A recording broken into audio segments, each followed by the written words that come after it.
Welcome to Podcast Vlogging Tips and Tricks with Alex Merced.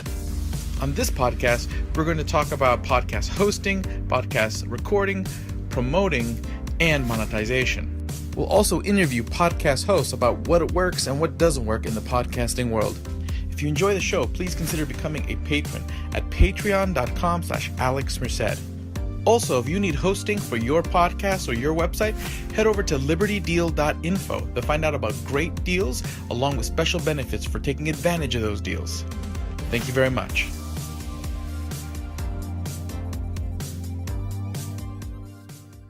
Hey everybody, this is Alex Merced and welcome to another episode of Podcasting and Vlogging Tips and Tricks. And on today's episode, what I want to talk about is mainly other new places where you can kind of host a podcast. So basically, the way I've talked about hosting your podcast up until now was either by using a third-party hosting platform like Buzzsprout, or by starting your own WordPress website and using podcasting plugins that exist in the WordPress plugin repository. Now, either way are perfectly fine ways of podcasting. Okay, I use a Seriously Simple podcasting plugin on my WordPress install, and allows me to do as many podcasts as I want, which is very convenient, especially when you think that most podcast hosting services charge you per podcast that you start, so it can get very expensive if you do a lot of podcasts. And I like Buzzsprout and its features, but again, there are a lot of other alternatives, just so you guys are aware of. One that I learned about, that I heard people were doing, but I didn't understand how. Now I get it, because I'm using it for the company that I work for, Greco Financial Training. We have a podcast for the company that basically we're an education company and we train people in financial education. I started a podcast with them, and I've used this route, which is using SoundCloud. Okay, so SoundCloud.com is mainly a site for musicians to share music.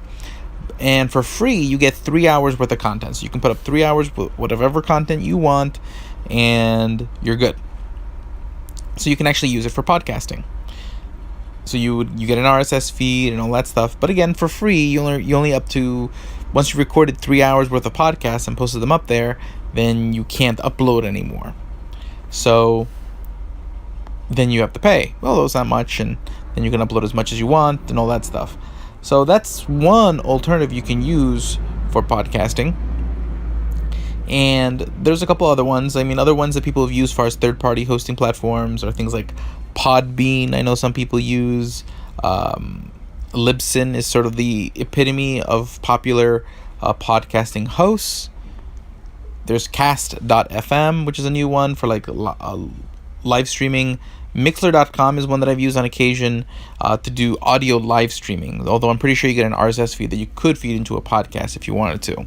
But I use Mixler, and that's mixlr.com, to do audio live streaming, so that way people can actually talk to you during the stream or during the broadcast, and they can usually through a chat box. Another tool that's kind of used for that is blogtalkradio.com, where there on blogtalkradio.com, you can actually have people call into your show, and you can get a little sound bank and trigger up commercials and sounds as you do your online radio show, which is a lot of fun. I had a Blog Talk Radio account years and years ago. I'm sure it's a lot more fancier nowadays.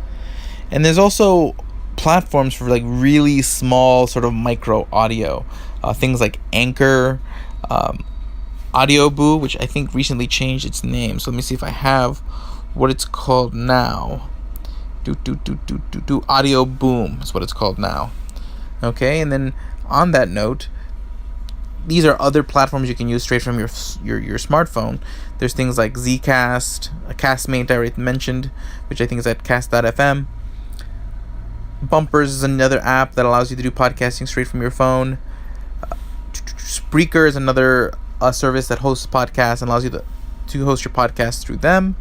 So there are a lot of options on where to do your podcast, but it comes down to you wanting to make the content and do the podcasting. Again, my favorite way of doing it is recording it on my phone using the Boss Jock app. It makes it really easy for me to put in the commercials and the themes and other sounds without having to do too much post-editing. But bottom line is, there's plenty of places to go host your podcast. Now, next week, we're going to talk about patreon.com, a great way for monetizing your podcast, especially if you've developed a very loyal audience. And we'll talk about strategies to make it, how to create that value. So that way they want to come listen to your podcast every week, and at the same time also voluntarily contribute monthly to support your podcast. So we'll talk about that next week. I'll see you guys then. Have a great day and enjoy.